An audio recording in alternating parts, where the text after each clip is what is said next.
اللہ کے نام سے جو سراسر رحمت ہے، جس کی شفقت ابدی ہے۔ نہیں، یہ ہمیشہ اس طرح نہیں تھے۔ میں اس شہر کو گواہی میں پیش کرتا ہوں اے پیغمبر، اور یہ تمہارے لیے اجنبی نہیں، تم اسی شہر میں رہتے ہو، اور باپ اور اس کی اولاد کو بھی، جن سے یہ شہر آباد ہوا کہ ہم نے انسان کو یہاں پیدا کیا تو اس وقت وہ یقیناً بڑی مشقت میں تھا۔ اب وہ نعمتوں میں ہے تو کیا وہ سمجھتا ہے کہ اس پر کسی کا زور نہیں؟ اس سے کہا جاتا ہے کہ خرچ کرو تو کہتا ہے کہ میں نے ڈھیروں مال لٹا دیا۔ کیا وہ سمجھتا ہے کہ اسے کسی نے دیکھا نہیں؟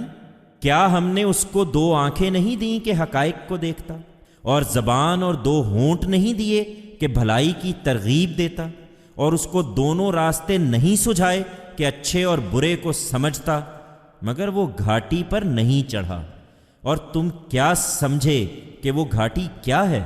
یہی کہ گردن چھڑائی جائے، یا بھوک کے دن کسی قرابت مند، یتیم یا کسی خاک آلود مسکین کو کھانا کھلایا جائے۔ پھر آدمی ان میں سے ہو جو ایمان لائے اور جنہوں نے ایک دوسرے کو اس پر ثابت قدمی کی نصیحت کی اور دوسروں سے ہمدردی کی نصیحت کی۔ یہی خوش بخت ہیں، یہ بہشت میں ہوں گے۔ اور جنہوں نے ہماری آیتوں کا انکار کر دیا وہی بدبخت ہیں، وہ آگ میں موندے ہوئے ہوں گے۔